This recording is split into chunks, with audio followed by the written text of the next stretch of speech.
السلام علیکم۔ آپ سکون سے بیٹھ جائیں سر، اس طرح ٹہل ٹہل کر تو آپ بری طرح تھک جائیں گے۔ عرفان اللہ کی منظور نظر سیکرٹری صوفیہ کچھ دیر تو اسے ادھر سے ادھر چکر کاٹتا دیکھتی رہی، پھر آخر کار نرمی سے ٹوک دیا۔ کیسے بیٹھ جاؤں سکون سے؟ تم نے سنا نہیں کہ اس خبیث بازل کے آدمی میرے آدمیوں کو پچھاڑ کر مال لے جانے میں کامیاب ہو گئے ہیں؟ عرفان اللہ کا پارا چڑھا ہوا تھا۔ کوئی بات نہیں، مال جہاں بھی جائے گا آپ کو اطلاع تو مل ہی جائے گی، اور نہ بھی ملے تو کیا فرق پڑتا ہے؟ صرف کچھ ہی گھنٹوں کی بات ہے، پھر بازل ہمارے قبضے میں ہوگا اور ہم اس سے جو چاہے معلوم کر لیں گے۔ صوفیہ نے اسے پرسکون رکھنے کی کوشش جاری رکھی۔ میڈم سے کہنا کوشش کریں کہ اسے نقصان نہ پہنچے، اس سے جو کچھ بھی حساب کتاب کرنا ہوا میں خود کر لوں گا۔ یوں تو عرفان اللہ کو بازل پر اتنا غصہ تھا کہ ایک دفعہ تو اسے ختم کروا دینے کا ہی فیصلہ کر لیا تھا، لیکن پھر تاجور کا خیال آیا کہ وہ بیٹے کی موت پر بہت واویلا کرتی، اور اگر ذرا بھی بھنک پڑ جاتی کہ اس کام کے پیچھے عرفان اللہ کا ہاتھ تھا تو طوفان ہی لے آتی۔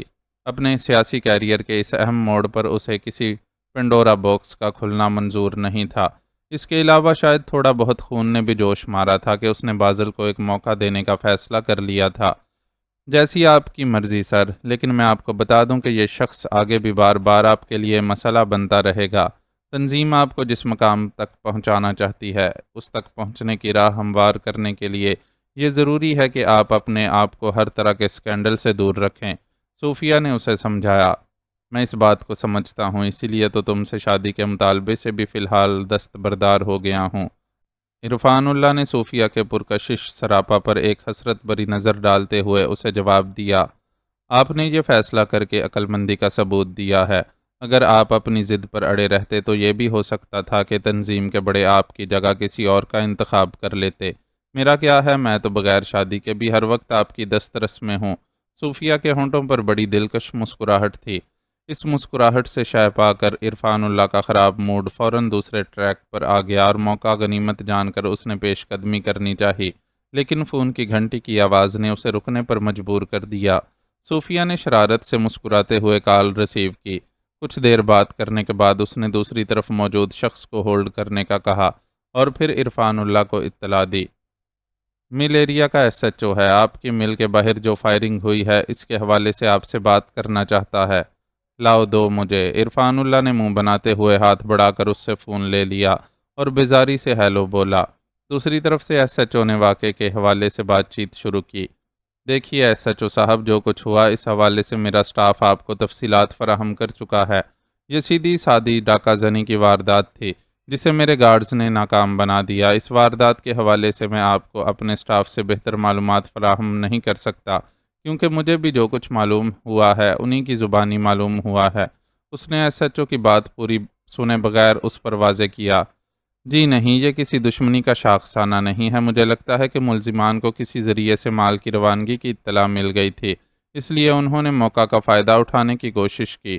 ایس ایچ او کی طرف سے کسی مشتبہ شخص کا نام پوچھے جانے پر اس نے اسے جواب دیا، لیکن ایس ایچ او مزید بال کی کھال نکالنے کے موڈ میں تھا۔ میں معذرت چاہتا ہوں، میرا آج کا شیڈول بہت ٹف ہے اور میں آپ کو زیادہ ٹائم نہیں دے سکتا۔ آپ کو جو کچھ معلوم کرنا ہے سٹاف ہی سے معلوم کریں، اور جلد از جلد میرے مینیجر کو بھی تلاش کریں۔ مجھے تشویش ہے کہ ان لوگوں کی قید میں اس بیچارے کے ساتھ کوئی برا سلوک نہ کیا جا رہا ہو، یا وہ لوگ اسے مار مور کر ادھر ادھر نہ پھینک دیں۔ پولیس کے سامنے نظر کی غیر موجودگی کا جواز پیش کرنے کے لیے یہ جھوٹ بولا گیا تھا کہ ڈاکو اپنی جان بچانے کے لیے نظر کو یرغمال بنا کر لے گئے ہیں۔ اس نے اسی حوالے سے ایس ایچ او کو پولیس کی نااہلی جتائی اور مصروفیت کا بہانہ بنا کر سلسلہ جلد منقطع کر دیا۔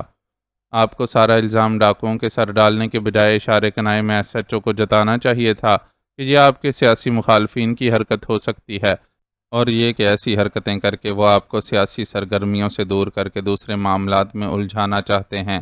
صوفیہ نے کال بند ہونے کے بعد اسے مشورہ دیا۔ کوئی بات نہیں، میڈیا سے بات ہونے پر میں ان کے سامنے یہ نکتہ اٹھا دوں گا۔ یہ ایس ایچ او تو ویسے بھی میرے سیاسی مخالفین کا پٹھو ہے۔ عرفان اللہ مطمئن تھا۔ یہ بات ہے تو ٹھیک ہے، میں ایسا کرتی ہوں کہ فوری طور پر ایک پریس کانفرنس ارینج کرتی ہوں۔ اس میں آپ اس واقعے کو بڑھا چڑھا کر بیان کرنے کے ساتھ ساتھ اپنے مخالفین کو بھی رگید ڈالیے گا۔ صوفیہ نے فوری طور پر پروگرام ترتیب دے ڈالا۔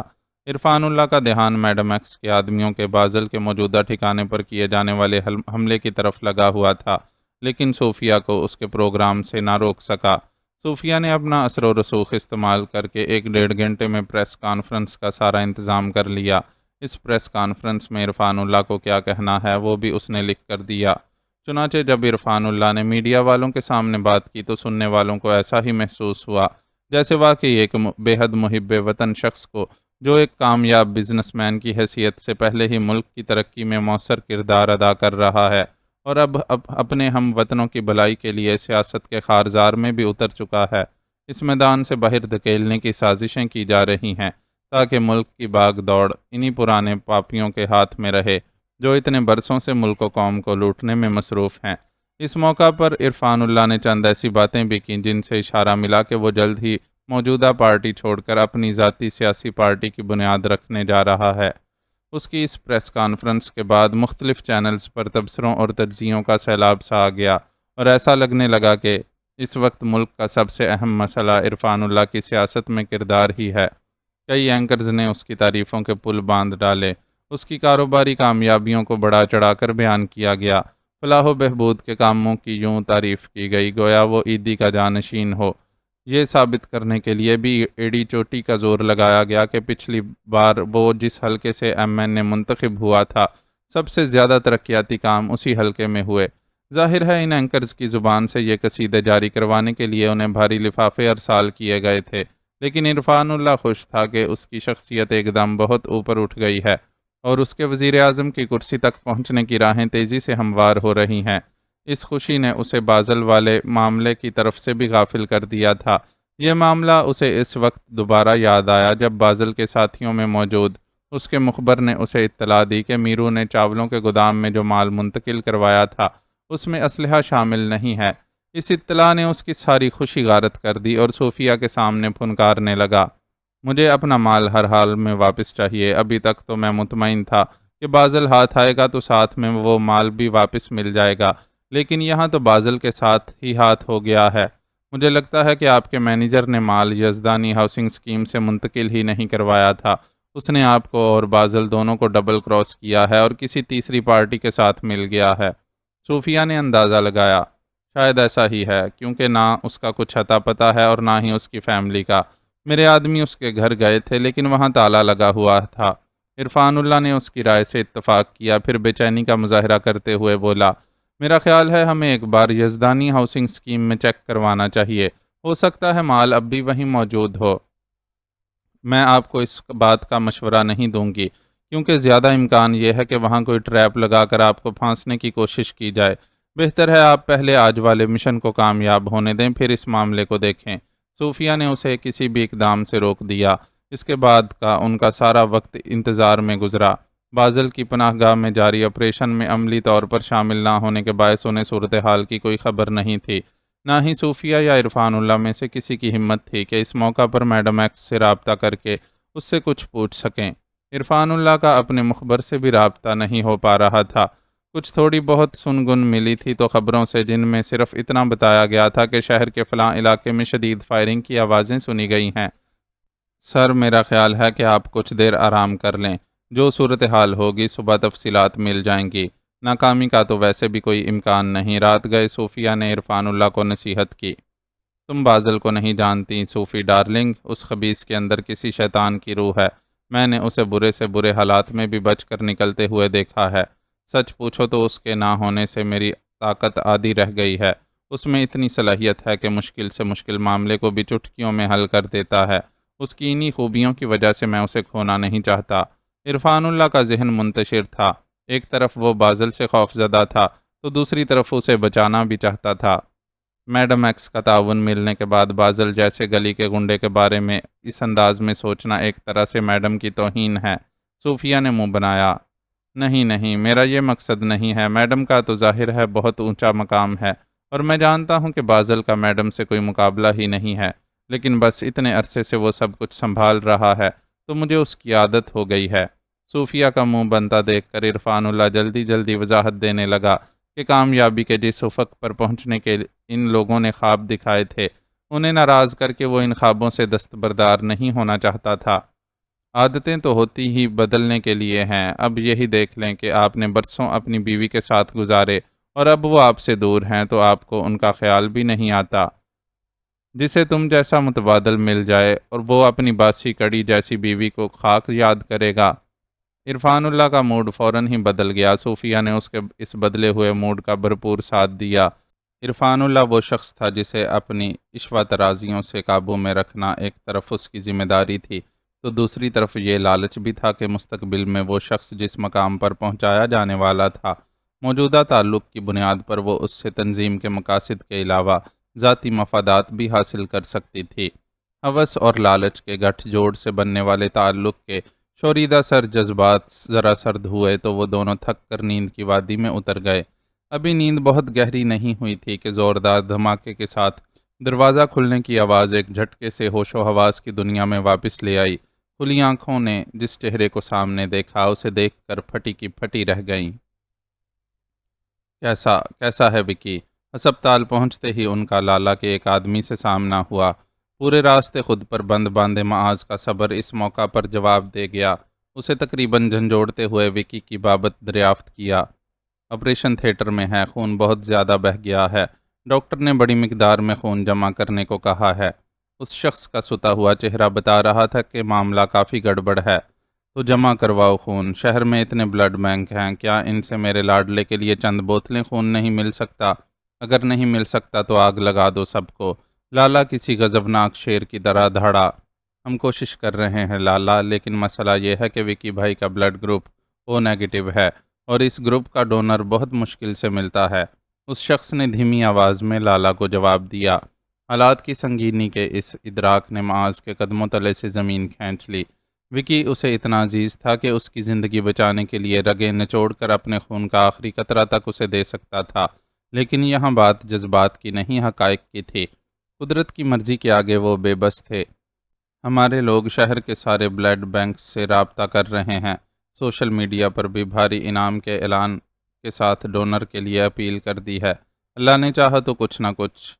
وہی شخص انہیں اپنے اقدامات سے آگاہ کر رہا تھا، لیکن لالا اس کی بات مکمل ہونے سے قبل ہی تیز تیز قدموں سے چلتا ہوا آگے بڑھ چکا تھا۔ لالا، معاذ اسے آواز دیتا ہوا اس کے پیچھے لپکا، لیکن اس کے قریب پہنچنے سے قبل ہی لالا ڈاکٹرز روم میں پہنچ چکا تھا۔ وقاص احمد کے لیے جتنا خون درکار ہے میرے جسم سے نکال لیں، اگر وہ نہ بچ سکا اور میرے جسم میں خون کا ایک قطرہ بھی بچ گیا تو تم میں سے کسی کی خیر نہیں ہوگی۔ آنکھوں سے اگر خون ابلا پڑ رہا تھا تو لہجے میں گیز کی چنگاریاں تھیں۔ اس کے اس انداز پر ینگ ڈاکٹر کا چہرہ سرخ پڑ گیا اور پرتعش لہجے میں بولا، پہلے آپ جا کر اپنا بلڈ ٹیسٹ کروائیں، پھر آگے بات ہوگی۔ یہ کوئی انڈین مووی نہیں ہے کہ جذباتی بڑکیں مار کر مریض کی جان بچائی جا سکے۔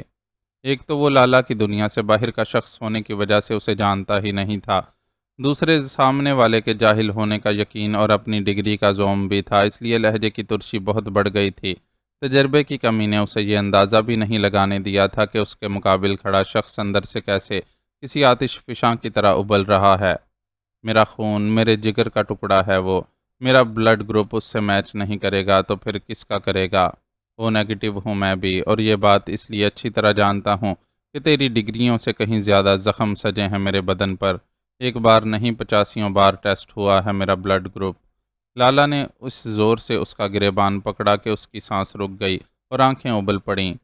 لالا پلیز پلیز ریلیکس لالا، معاذ نے تیزی سے آگے بڑھ کر ڈاکٹر کو اس کی گرفت سے نجات دلوائی۔ اللہ سب ٹھیک کرے گا، کچھ نہیں ہوگا ہمارے وکی کو، آپ خود پر قابو رکھیں اور ڈاکٹرز کو ان کا کام کرنے دیں۔ اس نے لالا کو اپنے بازوؤں کے حلقے میں لے کر ایک کرسی پر بٹھایا اور ڈاکٹر سے درست لہجے میں بولا، جیسا آپ سے کہا گیا ہے ویسا کریں، اور پلیز خیال رکھا کریں کہ سامنے کون ہے۔ ہر آدمی کو ایک ہی لاٹھی سے ہانکنے کی کوشش میں کسی دن آپ اپنا من کا توڑوا بیٹھیں گے۔ ڈاکٹر نے جو موت کے منہ سے واپس آیا تھا خاموشی سے اس کی بات سنی اور باہر کی طرف دوڑا۔ سٹاف کے کچھ اور لوگ بھی جو آوازیں سن کر وہاں آ گئے تھے خاموشی سے پلٹ گئے تھے۔ یہ ایک نجی ہسپتال تھا جہاں لائے جانے والے اس خاص مریض کی تفصیلات سے آگاہ نہ ہوتے ہوئے بھی انہیں یہی معلوم تھا کہ انہیں مریض کے ساتھ موجود افراد کے ساتھ بھرپور تعاون کرنا ہے اور مریض کی جان بچانے کے لیے اپنی جان لڑا دینی ہے۔ مریض کی اہمیت کا اندازہ تو اس بات سے بھی لگایا جا سکتا تھا کہ رات کہ اس پہر ہسپتال کا سب سے تجربہ کار اور قابل سرجن اپنے معاونین کے ساتھ مل کر اس کی جان بچانے کے لیے آپریشن تھیٹر میں مصروف تھا، لیکن اس نئے اپائنٹ ہونے والے احمق ڈاکٹر نے صورتحال کی نزاکت کو سمجھے بغیر مسئلہ کھڑا کر دیا تھا۔ پانی پئیں، ارد گرد کی پرواہ کیے بغیر وہ لالہ کو پرسکون کرنے کی کوشش کر رہا تھا۔ اس کے باپ اور اپنے عزیز جان بھائی کو نہیں بچا سکا تھا میں، میری بھتیجی بھی بھیڑیوں کے ہتھے چڑھ گئی تھی اور بھاوج بھی بے بسی کی موت مری تھی۔ میں نے ہر بار دشمن کے خون سے اپنے انتقام کی آگ بجھانے کی کوشش کی تھی، لیکن سچ بتاؤں تو میرے اندر آج بھی سلگن ہے۔ اپنے چلے جائیں اور ایسے ظالمانہ طریقے سے چلے جائیں تو اس دکھ اور جلن کو مٹانے کے لیے کوئی طریقہ کامیاب نہیں رہتا۔ خود کو شراب میں ڈبونے پر یہ دکھ رگوں کو کاٹتا رہتا ہے۔ میں اس دکھ کی اذیت سے اچھی طرح واقف ہوں، اس لیے اب کسی صورت دوبارہ اس سے نہیں گزرنا چاہتا، ہرگز نہیں گزرنا چاہتا۔ لالہ نے پانی سے بھرا گلاس تھامنے کی بجائے بھررائی ہوئی آواز میں بولنا شروع کر دیا۔ کب اس کی آنکھوں سے آنسو بہہ نکلے اسے خود بھی خبر نہ ہو سکی۔ حوصلے سے لالہ، حوصلے سے، کچھ نہیں ہوگا ہمارے وکی کو۔ آپ کو شاید نہیں معلوم، لیکن میں جانتا ہوں کہ اس کے ساتھ بے شمار دعائیں ہیں۔ وہ اپنوں اور غیروں کے دکھ بانٹنے والا اور مشکل میں لوگوں کا ساتھ دینے والا ہے۔ ایسے شخص کو اس کے مشکل وقت میں اللہ تنہا چھوڑ دے، یہ ممکن ہی نہیں۔ لالہ جیسے شخص کو یوں ٹوٹتے دیکھنا بہت تکلیف دہ عمل تھا۔ معاذ نے بمشکل خود کو چھلکنے سے روکا اور لالہ کا حوصلہ بندھاتا رہا، یہاں تک کہ ہسپتال کا عملہ خون لینے کے لیے اسے اپنے ساتھ لے گیا۔ لالہ کے جانے کے بعد وہ خود اس کی جگہ کرسی پر بیٹھ گیا اور میز پر سر رکھ کر خاموشی سے آنسو بہانے لگا۔ ان آنسوؤں کے ساتھ بے تحاشا دعائیں بھی تھیں کہ وہ وکی جیسے اچھے انسان، مخلص دوست اور سب سے بڑھ کر اپنی بہن کے سہاگ کو کسی صورت کھونا نہیں چاہتا تھا۔ اسے دعا کرتے کرتے الینا کی فون کال یاد آتی تھی تو گھبراہٹ سی ہونے لگتی تھی۔ یہاں سے اتنی دور بیٹھ کر بھی جیسے کسی انجان ذریعے سے وہاں تک مشکل کی خبر پہنچ گئی تھی۔ جب بھی تو وہ ماں بیٹا بے چین و بے قرار تھے۔ کیا کوئی انہونی ہونے کو تھی؟ کوئی بڑا نقصان، کوئی دائمی دکھ گھات میں تھا؟ سوالات دماغ میں اٹھتے تھے تو دل ڈوب ڈوب جاتا تھا۔ ابھی وہ اپنی اس کیفیت سے لڑ ہی رہا تھا کہ باہر کچھ شور سنائی دیا۔ وہ گھبرا کر جلدی سے باہر نکلا۔ کیا ہوا؟ کیا ہوا؟ اس نے وہاں موجود لالہ کے آدمیوں میں سے ایک سے پوچھا۔ خود اسے تو ایک بند ہوتے دروازے کے پیچھے گم ہوتے ہوئے اسٹریچر کے سوا کچھ دکھائی نہیں دیا تھا۔ بشریٰ صاحبہ کو لایا گیا ہے، ان کے شانے میں گولی لگی ہے۔ اس شخص نے پست آواز میں اطلاع دی تو معاذ نے بے ساختہ ہی خود کو سہارا دینے کے لیے قریبی دیوار سے ٹیک لگا لی۔ شاید آج کے دن ایک بھی اچھی خبر نہیں ملنے والی تھی۔ تم یہاں کیسے آئے؟ تمہیں اندر کس نے گھسنے دیا؟ عرفان اللہ پہلے تو بازل کو اپنے سر پر کھڑا دیکھ کر بری طرح گھبرا گیا، پھر غصے سے چیخنے لگا۔ اس کے ساتھ موجود صوفیہ البتہ خاموش تھی اور خاموشی ہی سے بیڈ کراؤن سے پشت لگا کر بیٹھ گئی تھی۔ وہ نیم اریاں تھی اور اپنی بے ستری کو چھپانے کے لیے چادر کندھوں تک کھینچ لی تھی۔ اندر کس نے گھسنے دیا ہے سے کیا مطلب؟ کیا آپ نے میرے یہاں آنے پر پابندی لگا رکھی تھی؟ اگر ایسا تھا تو یقین کریں آپ کا سٹاف شدید نکما ہے۔ اگر آپ کو موقع ملے تو پہلی فرصت میں اس سٹاف کو فارغ کر دیجیے گا۔ اگر پر خاصا زور دیتے ہوئے اس کا لہجہ خاصا طنزیہ تھا۔ عرفان اللہ کو یکدم ہی اپنی غلطی کا احساس ہوا۔ اپنے تئیں بازل کا انتظام کر چکنے کے باعث اسے خیال ہی نہیں آیا تھا کہ اس کے سلسلے میں سیکیورٹی سٹاف کو کسی قسم کی خصوصی ہدایت دے سکے۔ بازل کا ہمیشہ سے اس کے گھر میں بے تکلفانہ آنا جانا تھا، اور صرف اتنا ہی نہیں تھا، اسے انتظامی معاملات میں بھی خصوصی اختیارات حاصل تھے، اور وہ چاہتا تھا تو سیکیورٹی سے متعلق از خود بہت سی تبدیلیاں کر کے محض اطلاع دے دیتا تھا۔ اس کی اس حیثیت کے بعد بھلا کس کی مجال تھی کہ اس کو رات کے اس پہر ہی صحیح اندر آنے سے روکتا؟ میڈم ایکس کے آدمی گھر کے سیکیورٹی سٹاف میں شامل نہیں تھے، انہیں اس نے صرف باہر کی سرگرمیوں کے لیے مخصوص رکھا تھا۔ اگر ان میں سے کوئی موجود ہوتا تو کم از کم صوفیہ کو اطلاع دے دیتا۔ پرانے سٹاف نے تو بازل کو پرانا پروٹوکول دیتے ہوئے آرام سے اندر آنے دیا تھا۔ کیوں آئے ہو تم یہاں؟ عرفان اللہ اگرچہ اندر سے گھبرا چکا تھا، پھر بھی لہجے میں روب لانے کی کوشش کی۔ آپ میرے اوپر فوجیں چڑھا کر مجھے اپنے پاس بلوانے کی زحمت کر رہے تھے تو میں نے سوچا کہ آپ کو اس مشکل سے بچا لوں اور خود آپ کی خدمت میں حاضری دے دوں۔ اس کے لہجے میں موجود طنز کی کاٹ کے ساتھ ساتھ عرفان اللہ نے کہیں تہ میں بل کھاتے غصے کو بھی محسوس کیا۔ تو اندر ہی اندر کانپ کر رہ گیا، لیکن پھر خود کو سنبھالتے ہوئے بولا، تمہاری باتیں میری سمجھ میں نہیں آ رہیں۔ اگر مجھے تمہیں بلوانا ہوتا تو کوئی بھی الٹی سیدھی حرکت کرنے کے بجائے ڈائریکٹ فون کر کے یہاں بلوا سکتا تھا۔ ہونے کو تو بہت کچھ ہو سکتا تھا، آپ میری ماں سے نکاح پڑھوا سکتے تھے، مجھے اپنا نسبی نہ صحیح قانونی بیٹا تسلیم کر سکتے تھے، مجھے ایک غنڈے بدماش کی جگہ اپنا سیاسی جانشین بنا سکتے تھے، لیکن آپ وہ سانپ ثابت ہوئے جو اپنے ہی بچوں کو کھا جاتا ہے۔ بازل کے لہجے میں ایک پھنکار سی تھی۔ کیا بکواس کیے جا رہے ہو؟ اپنی ان فضولیات پر بات کرنے کے لیے تمہیں رات کا آخری پہر ہی ملا تھا۔ عرفان اللہ نے اسے ڈپٹا۔ ہاں، یہی پہر ملا تھا اور میں نے اسی کو غنیمت جانا، کیونکہ ہونے کو تو یہ بھی ہو سکتا تھا کہ میں اس پہر خود پر چڑھائی کرنے والوں میں سے کسی کی گولی کا نشانہ بن کر ہمیشہ کی نیند سو جاتا، اور آپ اس عمر میں اس جل پری کے ساتھ داد عیش دیتے رہ جاتے۔ اس نے بستر پر لب بستہ بیٹھی صوفیہ پر ایک تضحیک آمیز نظر ڈالی۔ تمہیں کوئی غلط فہمی ہوئی ہے؟ عرفان اللہ نے تھوک نگل کر خشک ہو جانے والے گلے کو تر کرنے کی کوشش کی۔ ہمارے درمیان ہونے والی آخری ملاقات کے بعد بھی کسی غلط فہمی کی گنجائش نہیں رہی تھی۔ تابوت میں آخری کیل آپ کے مخبر کے پکڑے جانے سے ٹھک گئی۔ میرو نے خود آپ کی اور اس کی گفتگو سنی تھی، باقی سچ بھی اس کی زبان گدی سے کھینچ کر اگلوا لیا گیا ہے، اور میں اچھی طرح جانتا ہوں کہ آپ نے کب، کہاں اور کیسے مجھے نقصان پہنچانے کی کوشش کی ہے۔ وہ اطمینان سے بستر کے مقابل رکھے ایک سنگل صوفے پر جم کر بیٹھ گیا اور اپنے ہاتھ میں موجود خطرناک گن کو یوں نمایاں کر رکھا تھا کہ عرفان اللہ کا خون خشک ہو جائے۔ وہ جانتا تھا کہ عرفان اللہ جوڑ توڑ اور 420 میں کتنا ہی ماہر سہی خود سے لڑنے بھڑنے والا آدمی نہیں ہے۔ اسے صرف حکم دینے اور اپنے پالتو گنڈوں کے ذریعے مخالفین کو ٹھکانے لگانے کی عادت نے ہاتھ پیر چلانے کے لائق ہی نہیں چھوڑا تھا۔ میں تمہیں کوئی نقصان نہیں پہنچانا چاہتا تھا، میں تو بس تم سے بات چیت کرنا چاہتا تھا تاکہ تمہیں سمجھا سکوں کہ ہم اب بھی پہلے کی طرح ایک ٹیم بن کر کام کر سکتے ہیں۔ عرفان اللہ کو اس کے تیور گھبراہٹ میں مبتلا کر رہے تھے۔ ٹھیک ہے، کرتے ہیں بات چیت، لیکن یاد رکھیں کہ ہماری پوری بات چیت کی بنیاد میری اس شرط کو مان لینے پر ہوگی کہ آپ مجھے اپنا بیٹا تسلیم کر لیں۔ وہ ٹانگ پر ٹانگ جما کر بیٹھ گیا اور عرفان اللہ کی آنکھوں میں آنکھیں ڈالتے ہوئے بولا، تمہاری سوئی اسی ایک بات پر کیوں اٹک گئی ہے؟ تمہاری یہ بے صبری میرا سیاسی کیریئر داؤ پر لگا دے گی، اور میں جو بچپن سے اب تک رسوائی سہتا آ رہا ہوں اس کا کچھ نہیں۔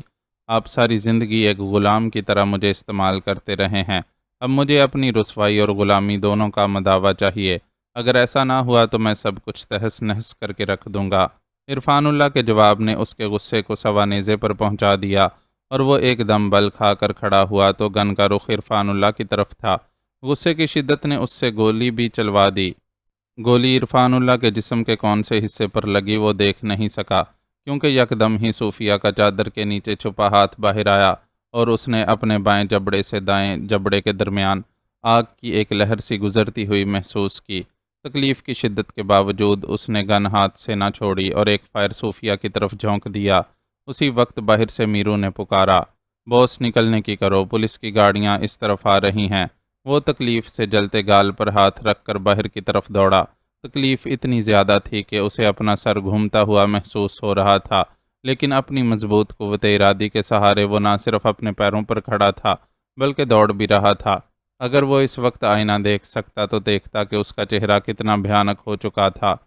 دونوں رخسار اس بری طرح جلے تھے کہ آر پار چھید ہو گیا تھا، اور اس چھید سے ہڈیوں کے ساتھ ساتھ جلی ہوئی زبان بھی دکھائی دے رہی تھی۔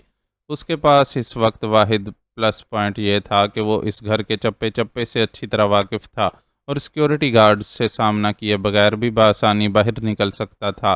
میرو اور اس کا دوسرا ساتھی شاید گارڈز کے ساتھ الجھ گئے تھے، اس لیے فائرنگ کی تیز آوازیں سنائی دے رہی تھیں۔ وہ جیسے ہی باہر نکلا ایک زوردار دھماکہ سنائی دیا اور ساتھ ہی زمین اتنے زور سے لرزی کہ قدم اکھڑنے سے زمین پر گر گیا۔ ایک پل کے لیے اس کی آنکھوں کے آگے دھند چھا گئی۔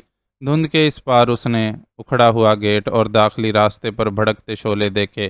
شعلے کے پس منظر میں سرپٹ دوڑتا میرو اور اس کا ساتھی دکھائی دے رہے تھے۔ یقیناً انہوں نے سیکیورٹی گارڈ سے جان چھڑانے کے لیے ہینڈ گرنیڈ کا استعمال کیا تھا، لیکن دوسری مصیبت اس پولیس موبائل کی صورت ان کے سر پر سوار تھی،